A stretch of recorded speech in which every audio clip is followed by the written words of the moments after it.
ሰብአ ሰገል ጥበበኛ ሰዎች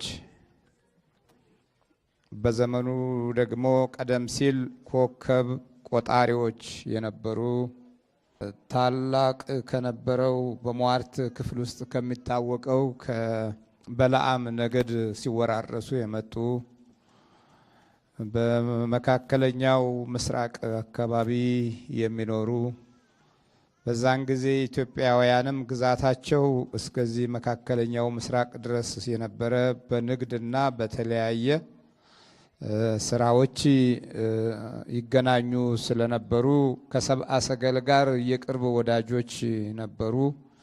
ከብሉይ ኪዳን አንጻር ሲታይ ደግሞ በብሉይ ኪዳን ዘመን እኛም የሰለሞንን ጥበብ የተዋረስን ነበረ። በመልካሙም ይሁን በክፉ የክርስቶስን መወለድ ኢትዮጵያውያን በደንብ የሚያውቁበትን መንፈሳዊ ታሪክ ከነጭብጡ የምናገኘው ከሰብአ ሰገል ጋራ አንድ ጥቁር ሰው ሄዶ በጌታችን በኢየሱስ ክርስቶስ ልደት ተካፍሏል። ያ ጥቁር ሰው ኢትዮጵያዊ ነው።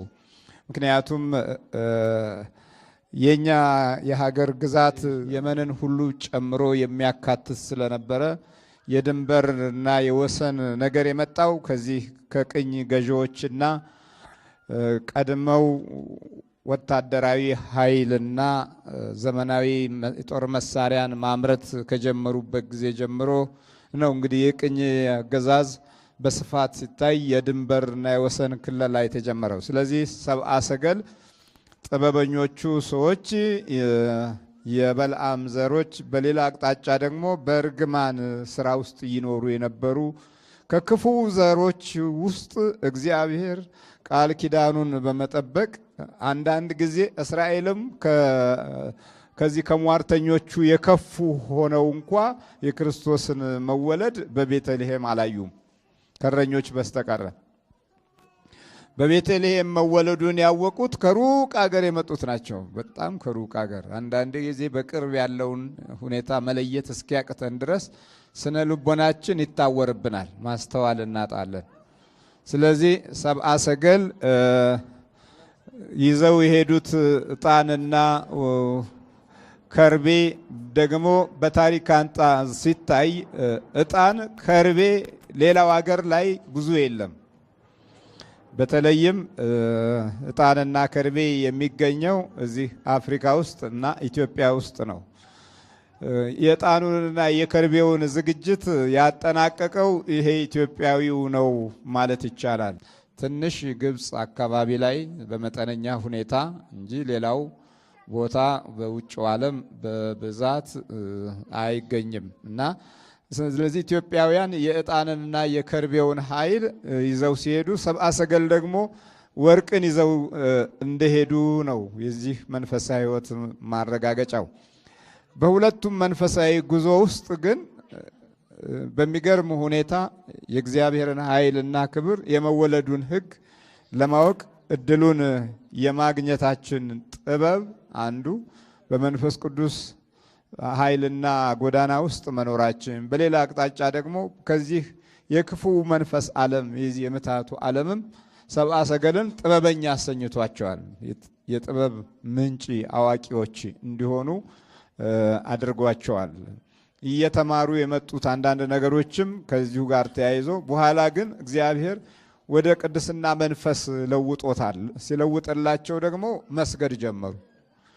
የሰብአ ሰገል ክርስቶስን አግኝተው መስገድ ቅድስናን በአዲስ መንገድ የብሉይ ኪዳንን ሳይሆን የአዲስ ኪዳንን አምልኮት እንዲጀምሩ አድርጓቸዋል። ይህ የአዲስ ኪዳን አምልኮት የተጀመረው በጌታችን በኢየሱስ ክርስቶስ መወለድ ክፍለ ጊዜ ነው። ስለዚህ ኢትዮጵያውያን በዛ ተሳትፎ ውስጥ ትልቅ እድል ስለነበራቸው እስከ ዛሬ ክፍለ ጊዜ ድረስ ከታሪክ ውስጥ የማይወጣ ከክርስቶስ መንፈሳዊ ስጦታና ጸጋ ውስጥ የማይለይ ትውልድ ሆኖ እስከ ዛሬ እንዲኖር ምክንያት ሆነናል።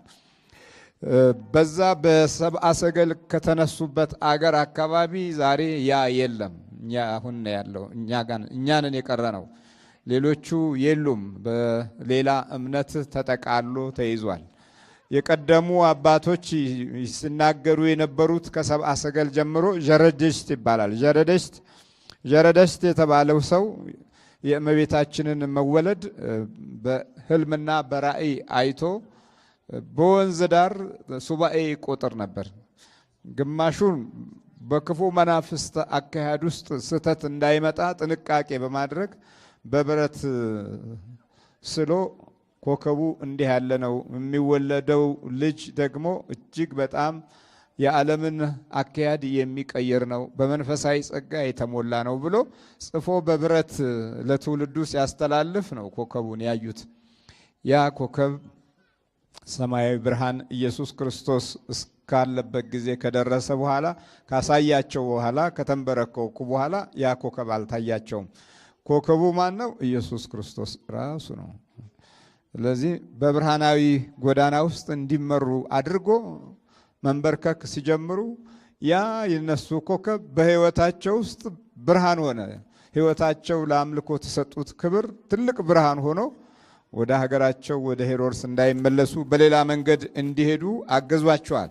ስለዚህ ዛሬ የተነበበው የማቴዎስ ወንጌል ምዕራፍ 2 ቁጥር 1 ላይ ጀምሮ ያለውን ለዛሬ የምንመለከተው አንቺ ቤተልሔም የይሁዳ ምድር ከይሁዳ ገዢዎች ከቶ አታንሽም፣ ሕዝቤን እስራኤልን የሚጠብቅ መስፍን ካንቺ ይወጣልና ተብሎ እንዲህ ተጽፏልና በይሁዳ ቤተልሔም ነው የሚወለደው ብለው ለሄሮድስ ካህናቶች የተናገሩትን የትንቢቱን ቃል ሲያስታውሰው የገለጹት ላይ ይሆናል። ነገ ታላቅ የሆነ ኃይል ካንቺ ይወለዳል፣ ያ መስፍን እስራኤልን የሚጠብቅ ነው በማለት የተናገረውን ትንቢት አስታወሱ። እግዚአብሔር ስሙ የተመሰገነ ይሁን። ትንቢት ለማስታወስ ነው ካህናቶቹ የተቀመጡት።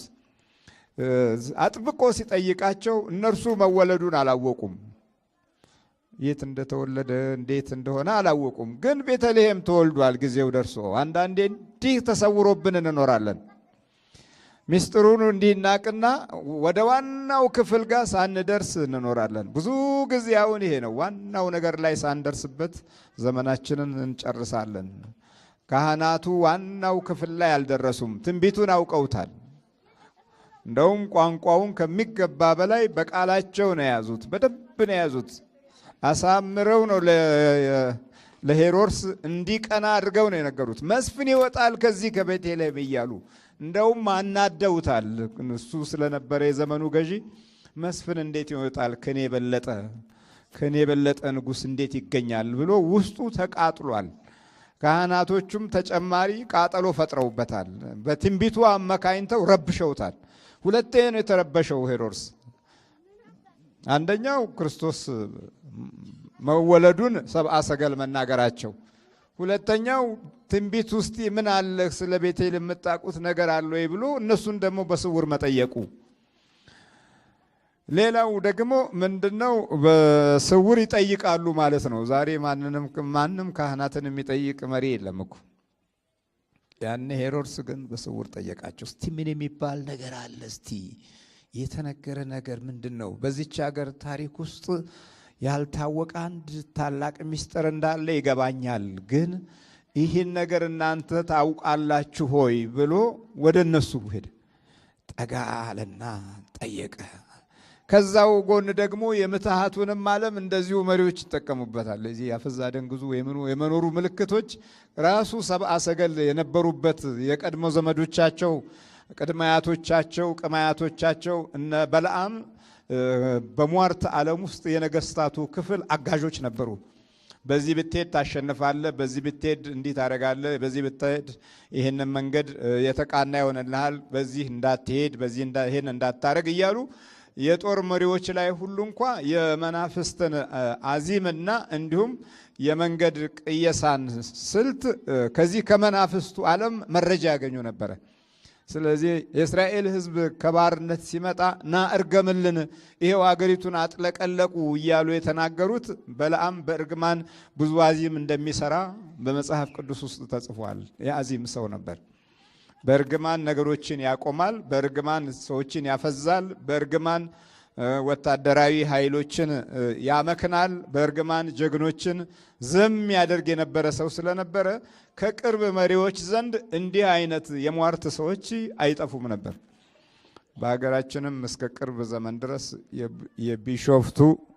የቢሾፍቱ ቆሪጦች ጠጋ ይሉ ነበረ እና ለዚህ እንዲህ አይነት የመናፍስት ድብልቅልቅ ነገር በብዙ ዘንድ የተለመዱ መንገዶች ናቸው።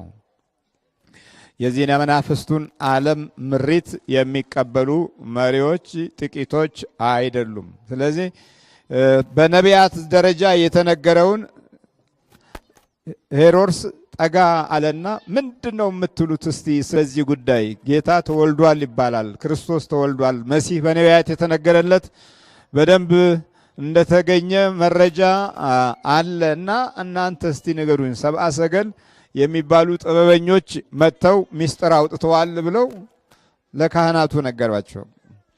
ከዛ እነሱም ይችን አንቺ ቤተልሔም የይሁዳ ምድር ከይሁዳ ገዢዎች ከቶ አታንሽም፣ ሕዝቤን እስራኤልን የሚጠብቅ መስፍን ካንቺ ይወጣል። የሚጠብቅ መስፍን የሚለው ቃል ነው ሄሮድስን ደግሞ አሁን ያበሳጨው። እሱ እስራኤልን በሙሉ ተቆጣጥሮ ይገዛ ስለነበረ የሮም ግዛቱን ለቆ በእስራኤል ላይ ነበር የነበረው። ይሄ መሪ ሮማውያን ነው፣ ሮማውያኖች ናቸው። እስራኤልን በቅኝ ግዛት ከብሉይ ኪዳን ጀምሮ የያዟቸው ስለነበር ካህናቱም ከዚሁ ከሄሮድስ ጎን ስለነበሩ ወደ ቤተልሔም ለመሄድም ጊዜና ሰዓት አላገኙም። ግን ጌታ ተወልዷል። ጊዜና ሰዓት ማጣት እንዴት አስቸጋሪ ነገር ነው። ሌላው ጊዜውን ማወቅ፣ የክርስቶስን ጊዜ ማወቅ። ነቢያትን ቃል አውቀዋል፣ የተወለደበትን ጊዜ ግን አላወቁም። በጣም የሚቀርቡት ለሄሮድስ ስለነበረ በጣም ከክርስቶስ መወለድ መንፈሳዊ ጉዞ ጋር ቶሎ ለመገናኘት እድል አላገኙም። ግን የነቢያትን ቃል አውቀዋል።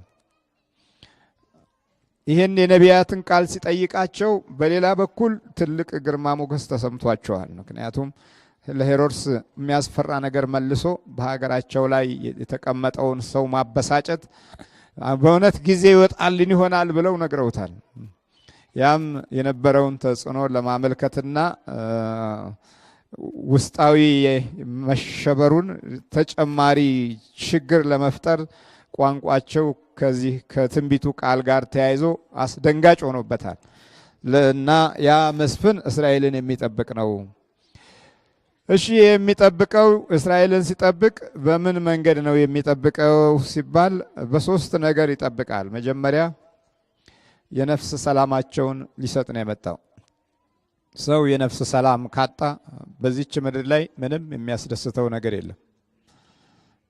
ሁላችንም የተቸገርነው የኢኮኖሚ እና የርዕዮተ ዓለም ሰላም አተን አይደለም። አሁን የተቸገርነው የነፍስ ሰላም አተን ነው። የነፍስ ሰላም የለንም። ያ የነፍስ ሰላም በክርስቶስ እጅ ነው። መስፍንነቱም ይህንን ሰላም በሕይወታችን ውስጥ ማቆም ነው። ይህንን በሕይወታችን ውስጥ ማስቀመጥ ነው። የሱ ሰላም ይሄ ነው። ያ መስፍን ይሄ መስፍን ውስጣችንን የሚጠብቅ ነው ማለት ነው። ውስጥህ ከተጠበቀ የውጭው ሁኔታ አተኩረህ ማየት፣ መረዳት፣ ማስተዋል፣ መያዝ ትችላለህ።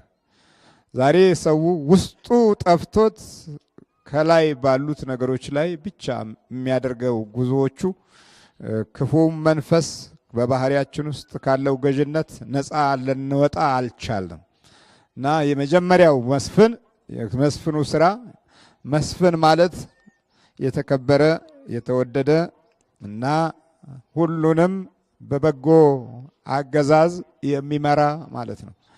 መስፍን ማለት ከተባረከ ከተቀደሰ ወገን እና ቤተሰብ የተገኘ ልዑል ማለት ነው። እንግዲህ ለእመቤታችን ቅዱስ ገብርኤል ሲነግራት የእግዚአብሔር የልዑል ልጅ ይባላል። የማ ልጅ ይባላል? የእግዚአብሔር የልዑል ልጅ ይባላል። እርሱም ታላቅና ቅዱስ ነው። ስለዚህ ይሄ መስፍን ውስጥን በመጠበቅ ጉዞ ውስጥ ትልቅ ስጦታ ሊሰጥ ለእስራኤል በአካለ ሥጋ ተወልዶ ያን የቀድሞውን የነቢያትን ቃል አስታወሱና ውስጡን የመጠበቅ ጸጋና ሞገስ እንዳለው በነቢያት ተገልጿል ማለት። ሁለተኛው ደግሞ ውጭህን መጠበቅ ነው። ውጭህን የሚጠብቅ መስፍን ነው። ውጭህን የሚጠብቀው ከጠላት ከተሰወረ አደጋ በቅዱስ ስሙ ሁሉንም ነገር ትቆጣጠረዋለህ። መናፍስት የሚመራቸውን አጋንንት የሚያስተዳድራቸውን በሟርት ሕይወታቸውን የሚመሩትን ሁሉ ዝም ታሰኝበታለህ። በስሙ በኢየሱስ ክርስቶስ ስም ዞር በል ትላለህ። ቆያ 1 ዓመት ሙሉ ስትደክም ያገኘውን ነገር በ15 ቀን ውስጥ መንፈስ ከወሰደው ምን ዋጋ አለው? ዋጋ አለው? ምንም እኮ ትርጉም የለውም። ወሩ ሙሉ ደክመህ ደሞዝህን በ10 ደቂቃ ውስጥ ስታጣው ምን ትላለህ? ለምን ኖርክ ይባላል? ለማጣት ኖርክ ነው የሚባለው። ስለዚህ ክርስቶስን ልዩ የሚያደርገው ውጭውንም የሚጠብቅ ኃይል በእርሱ እጅ አለ። ይሄ ነው መስፍን ማለት። ይሄ የእግዚአብሔር ልጅ መስፍን ይሄ ነው። ካህናቱ ይህንን የተናገሩት። ትልቁ ችግር ታዲያ እነርሱ ወደ ቤተልሔም አለመሄዳቸው ነው። ወደ ቤተልሔም አለመሄዳቸው ቀጣዩን ጉዞንም ብዙ ነገር አበላሽቶባቸዋል። ክርስቶስ መጥቶ ማዳን መፈወስ ሲጀምር ይህ ማለት ጀመሩ። ሰብአ ሰገል ግን ተንበርክከዋል አደል እንዴ? ልዩነቱን ተመልከቱ። የጠንቋዮቹ ዘሮች ተንበርክከዋል።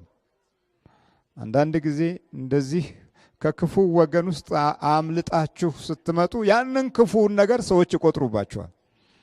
ይሄ የቃልቻ ዘር ነው፣ ይሄ የጠንቋይ ዘር ነው፣ ይሄ ጨሌ ምናምን ነው፣ ይሄ ሰካራም ነበር፣ ይሄ አጫሽ ነበር፣ ይሄ ቃሚ ነበር እያሉ ይቆጥሩባቸዋል። ክርስቶስ ግን ይሄን አልቆጠረም። እንደውም የበለጠ ክብር ሰጥተው በስደት ጊዜ እንዲያገለግለው ወርቅ ሰጥተዋል። በመሰደድ ጊዜ 3 ዓመት ያህል በግብፅ በሚኖሩበት ጊዜ ሰብአ ሰገል የሰጡት ወርቅ ነበረ። በዛ በምድረ ግብፅ ላይ አገልግሎት ላይ የዋለው ለምግቡም፣ ለአልባሳቱም፣ ለመኖሪያ ቤቱም፣ ለማረፊያውም ያገለግል የነበረው የነርሱ የስጦታ ወርቅ ነበረ። እነዚህ ሰዎች በሌላ አንጻር ሲታይ የሟርተኛ ነገድ ዘሮች ናቸው። ለዘመናት ግን የኮከቡ ምስጢር ተገልጾላቸው የአመፃው ኃይል በበዛ ቁጥር እግዚአብሔር በዛ ውስጥ ደግሞ ክብሩን ይገልጥ ነበርና ክብሩን ገልጦላቸው የመወለጃውን ሰዓት የሚያመለክት ኮከብ ለማየት በቁ። የተስፋውን ቃል ኪዳን ለማየት በቁ። ሌላው በኢየሩሳሌም የነበሩ ካህናት የተስፋውን ቃል ኪዳን ለማየት አልበቁም። ያን ለማየት አልበቁም፣ አልታደሉም። የተስፋውን ኪዳን የማየት እድል አላገኙም። ብቻ በምን ላይ ያሉ? በነቢያት ቃል ላይ ብቻ ነበሩ። ያ የነቢያት ቃል ብቻቸውን ደግሞ አልጠቀማቸውም። በተወለደ ጊዜ እድሉን አላገኙም። ሌላው የክርስቶስን የመወለድ ብርሃን አላዩትም። እነሱ ማየት የነበረባቸው ከነቢያት ቃል አንጻር ቃሉ በውስጣቸው ስላለ አለ፣ በውስጥ ቃሉ እኮ አለ፣ ግን አላዩትም። እንዳያዩ ሆኖ መኖር በጣም አስቸጋሪ ነገር ነው። ብርቱና አደገኛ ከሚባሉ ነገሮች ሁሉ እንዳያዩ ሆነው መኖር ነው። በሰው ሕይወት ተስፋና ጉዞ ውስጥ እንዳያዩ ሆኖ መጎዳት ትልቅ የጉዳት ክፍል ውስጥ ያለ ነገር ነው። እንዳያዩ ሆኖ መኖር ግን ክርስቶስ ተወልዷል። የነቢያትን ቃል ብቻ በመያዛቸው በአንድ በኩል ለምስክርነት ቆዩ እንጂ ለማየት አልቆዩም። ለማየት አለመቆየታቸው ደግሞ ይሰቀል ያሉት እነርሱ ነበሩ። የተንበረከኩትና ሰግደው ወርቅና ዕጣን ከርቤ ሰጥተው የሄዱት ይሰቀል አላሉም። እነሱ ሰገዱ፣ አመለኩ። የአምልኮትን የአዲስ ኪዳን ጀማሪዎች የመጀመሪያዎቹ እነዚህ ጥበበኞቹ ወይም ሰብአ ሰገል ናቸው። ሰብአ ሰገል አዋቂዎች ማለት ነው። መንፈሳዊ ምሁራኖች ማለት ነው። እነርሱ እርሱን አዩት። ከመላእክትና ከእረኞች በስተቀር በእስራኤል ከተማ ውስጥ የነበሩ ታላላቅ ሊቀ ካህናቶች ይህንን የማየት እድል አላገኙም። እንደውም የዮሴፍ ልጅ ነው አሉ እነርሱ። እናውቃለን ቤተሰቡን ሁሉ ማለት ጀመሩ። እርሱ ግን የዓለም መድኃኒት ኢየሱስ ክርስቶስ ነው። እንደዚህ ድንገት ሳናቅ ለዘመናት የሚሰወረን ነገር አለ ማለት ነው። ድንገት የሚሰወረን ነገር ብዙ ናቸው። አሁን ብዙ ነገር ተሰውሮብን የኖር ነው እና የዛ መሰወር ታላላቅ ሚስጥሮች ክፉ መንፈስ እንኳ ለጥቃት መጠቀምን ዛሬ ብዙዎቹ የዚህ የመተቱን ዓለም የተማሩ ሰዎች እንደ አንድ ትልቅ ጀግንነት እና እንደ አንድ ዕውቀት አድርገው ይዘውታል። ሰው ሲበዝ፣ ሰው ሲደነግዝ፣ ሰው ሲበላሽ፣ ሰው ረፍት ሲያጣ፣ ሰው ሲጨነቅ አስጨንቀው ብለው መናፍስትን ሲልኩ የሚገርም ነው። አሰረው ብለው መናፍስቱን ሲልኩ የሚያሳዝን ነው። እንግዲህ ነገሮች ግልብጥ ብለው የሟርቱን ዓለም በክፉ ኃይል እንድንከተለው ለማድረግም ዲያብሎስ ብዙ የራሱ የሆነው ጉዞዎችን ያከናውናል።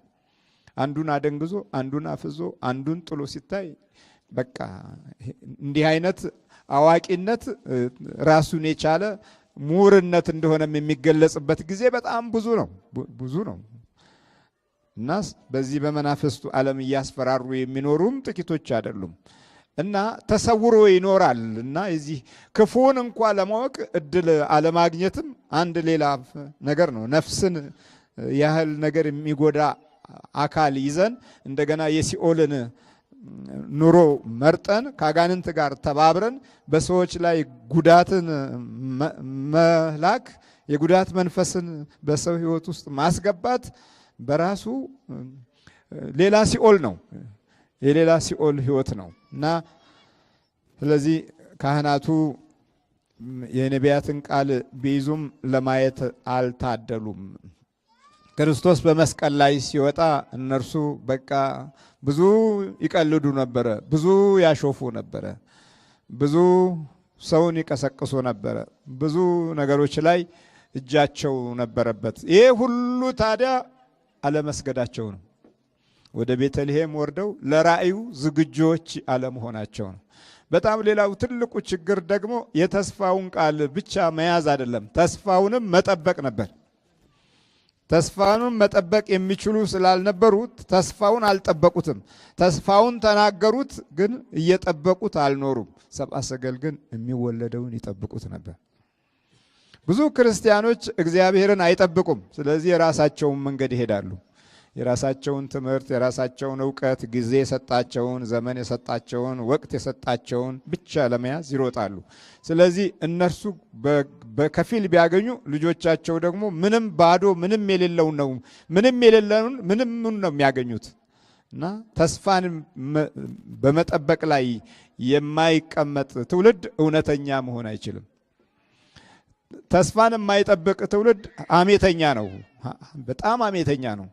እንደ ልቡ ነው የሚያወራው። በተስፋ ውስጥ ስለሌለ አንደበቶቹ ሁሉ እንኳ ለቀጣዩ የበረከት ጉዞ ውስጥ የተመቻቹ አይደሉም። ሕይወቱ ሐሜት ነው፣ ኑሮው ሐሜት ነው፣ ታሪኩም ሐሜት ነው። ከሐሜተኛ የተወለደ ታሪክ ጸሐፊ የሚጽፈውም ያንኑ ሐሜቱን ነው የሚጽፈው። ስለዚህ በዚህ ጉዞ ውስጥ ታሪኩም ይምታታበታል። የመንደርተኛ ኑሮ ነው የሚኖረው። የመንደርተኛ ሕይወት ነው የሚሆነው። የአካባቢያዊ ሁኔታ የሞት ዝም ብሎ ለድር የሚኖር አይነት ሰው ነው የሚሆነው። ክርስቶስ ሲወለድ ራእይን አልጠበቁምና ካህናቱ ትንቢቱን ብቻ ነው የያዟት።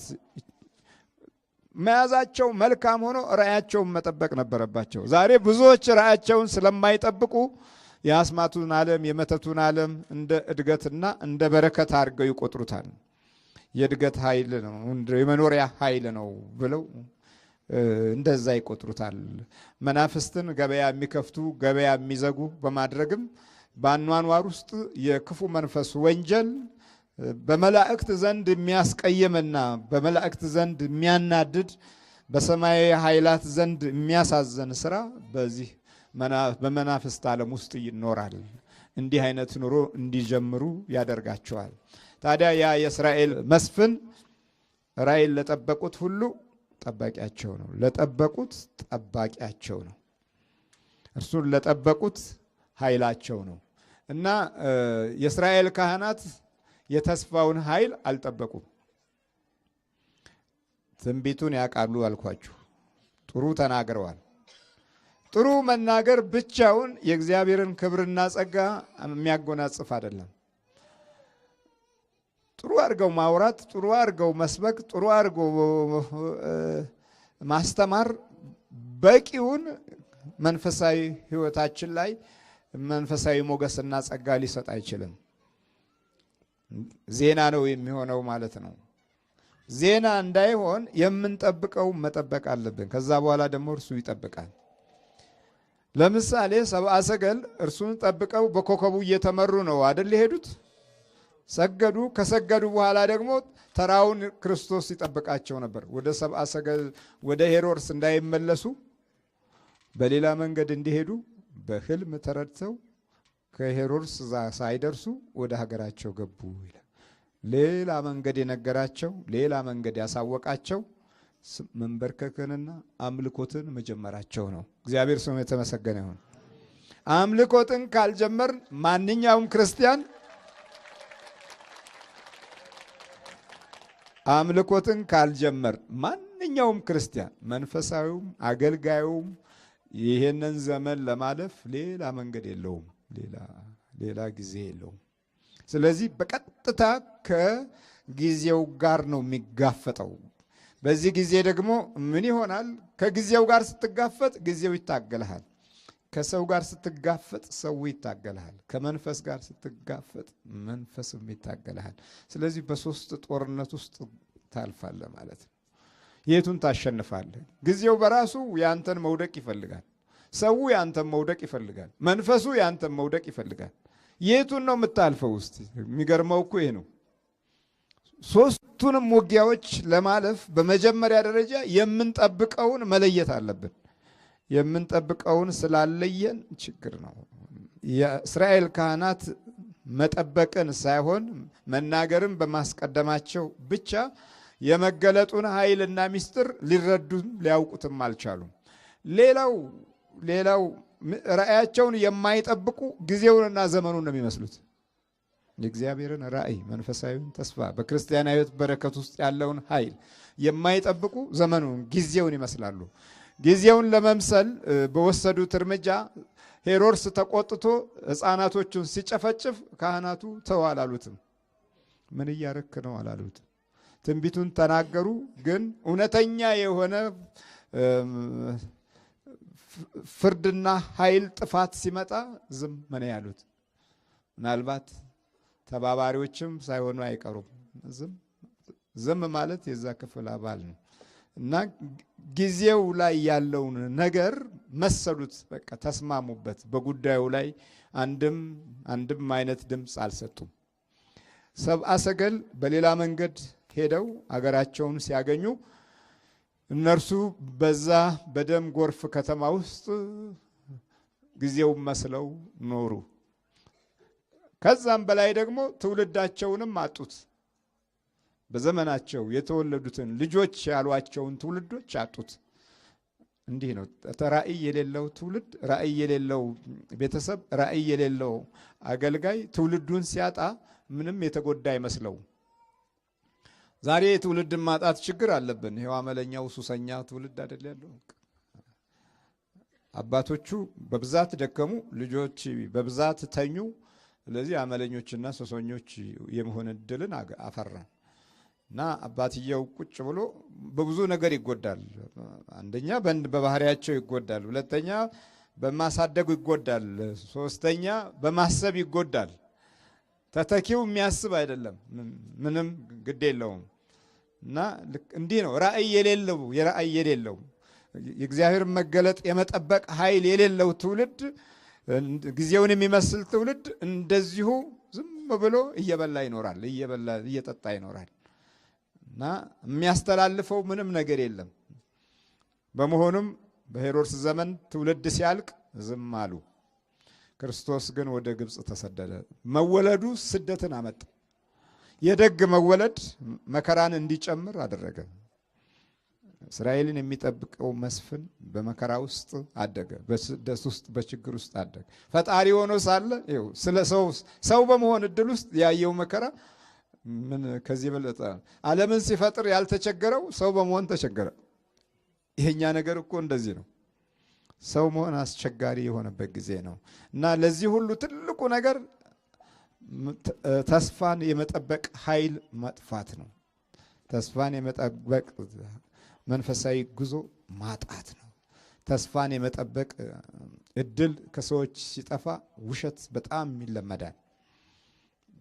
ስለ ተስፋ የምንኖርበት አቅም ሲሰበር ስለ ክፉ እንኖራለን፣ ስለ ራሳችን እንኖራለን። ስለ ሌላው መኖር ያቃተው ደግሞ ስለ ራሱም ቢሆን ማሸነፍ አይችልም።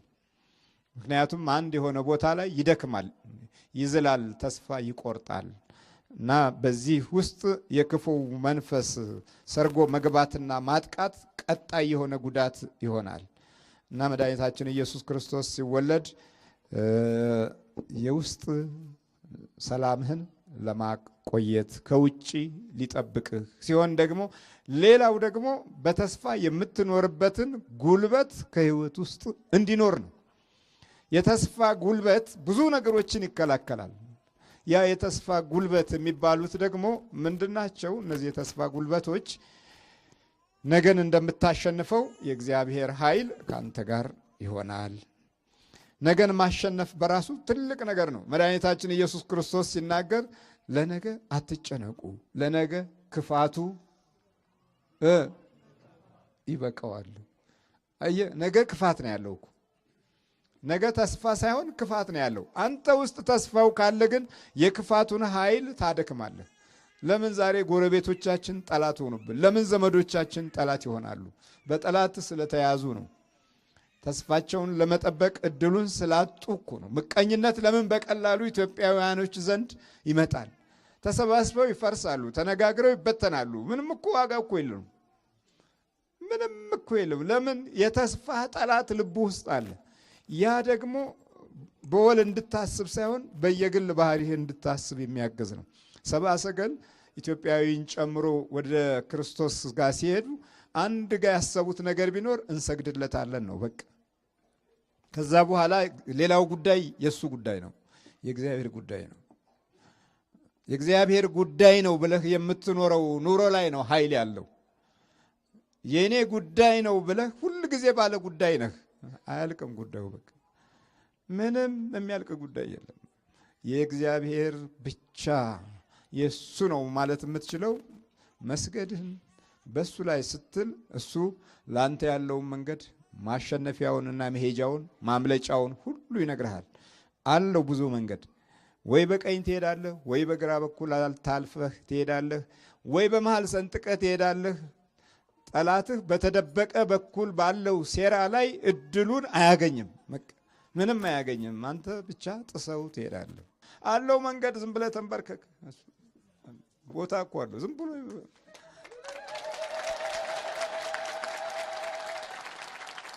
መንገዱን እንድናውቅ የሚያግዘን ደግሞ ልደቱ ነው። ልደቱ እኮ ነው። ወደ ሄሮድስ እንዳይመለሱ በሌላ መንገድ እንዲሄዱ በህልም ነገራቸው።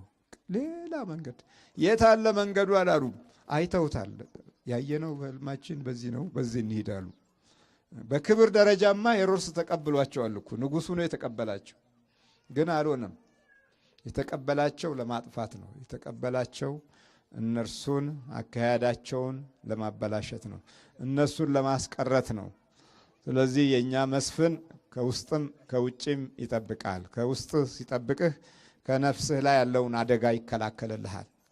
ይሄ ሌሊት የሚረብሽህን፣ ወደ ውድቀት የሚመራህን፣ በረከት እንድታጣ የሚያደርግህን፣ ገንዘብህን የት በኩል ሊያባክን እንደተዘጋጀ መንፈሱ ያለውን ክፉ አካሄድ ዝም በል ሲለው ከአንተ ጋር ሆኖ አያስብም። እየሰማችሁ ነው? እናንተ ውስጥ ሆኖ ይህንን እንዳያስብ ዝም በል ይለዋል። የውስጥ መስፍን ማለት ኢየሱስ ክርስቶስ ነው። የውስጠኛው ክፍል መስፍናችን ነው። ይሄ የውጭኛው ነገስታት ከሌባ ከግልጽ ተደባዳቢ ከቀማኛ ይጠብቀሃል። ይሄ ያንተ ወገን ነው።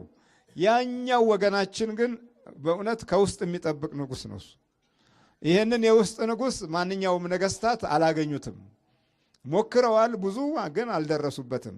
በውስጥ ላይ መንገስ ፈልገዋል፣ ግን አልቻሉም። አይችሉም። እንችላለን ቢሉም አይችሉም። ምንድን ነው የሚለው? ስጋን የሚገሉትን ነፍስን ግን መግደል የማይቻላቸውን አትፍሩ ብሏል። እንግዲህ ከውስጥ ያለው ኃይል ላይ ያለው መስፍን እሱ ነው። እሱ ከውስጥ ጠብቆ ሌላው ከውጭ ደግሞ ያሳያል። ለአብርሃም እኔ የማየውን ተመልከት አለው። ከዛ በኋላ የአብርሃም አይን እግዚአብሔር ነበረ። እግዚአብሔር ባየው አይን አየ፣ ዘሩ ተባረከለት። ሎጥ በራሱ አይን አየ፣ ሰዶም ሀገር ሄዶ ንብረቱም ገንዘቡም ሀብቱም ትውልዱም ተቃጠለ። አየ እንግዲህ ይሄንን በፍልስፍናው ውሰደው። አንተ በፍልስፍና ኖራለሁ ብለህ የኖርኩባቸው ዘመናቶችና ለትምህርት የዋልካቸው ጊዜያቶች በሙሉ ምን እንደሆኑ አስብ እስቲ። ከእውቀት አንጻር የቱ ጋር ነው በተሻለ መልኩ ድል ተጎናጽፍ ያለሁ እና ባለሁበት ሁኔታ ላይ የበረከት ሰው ነኝ የምትል ካለ እዚህ በጣም እድለኛ ነህ ማለት ነው። ግን የለም፣ የሆነ ቦታ ላይ ጠፍቶሃል። የተማርከውም ጠፍቶሃል፣ ቦታውም ጠፍቶሃል፣ እድልህም ጠፍቶሃል፣ ቢሮህም ጠፍቶሃል። ያልጠፋ ነገር የለም። ገንዘብም ጠፍቶሃል፣ ጉልበትም ጠፍቶሃል። ሁሉም ነገር ላይ ተቃጥለህበት ልክ የሆነው እንደ ሰዶም ሀገር ነው። እንደዛ እኮ ነው የሆነው። በራሱ አይን ሎጥ ያየበትን መንገድ ስታይ የሆነ ቦታ ላይ በቃ ሁሉም ታሪክ ቆሟል። የአብርሃም ግን እግዚአብሔር ባየው አይን አየ። የፈለገው አይነት ጦርነት እንኳ ቢነሳ ድል እያደረገ ዘሩንና ወገኑን ሀብቱንና ጸጋውን ጠብቆ እስከ ክርስቶስ መምጣት ድረስ ያለው የተስፋ ቃል ኪዳን መነገሪያና የታሪክ የጸጋና የሞገስ መግለጫ ሆኖ ለዘመናት የአብርሃም ልጅ ነው እያለ እነ ዘኪዮስን እንኳ ተመልከት። በአዲስ ኪዳን መጥቶ እኮ ነው አብርሃም ሲያስታውሰው የሎጥ ልጅ ነው አላለም። የሎጥ ሚስት ተመልከቱ ነው ያለው። እንደውም ለምን እዛ ከሰዶም ሀገር መወለድ በራሱ ትልቅ አደጋ ነበረውና እግዚአብሔር ያየውን ማየት በራሱ ትልቅ ክብር ነው።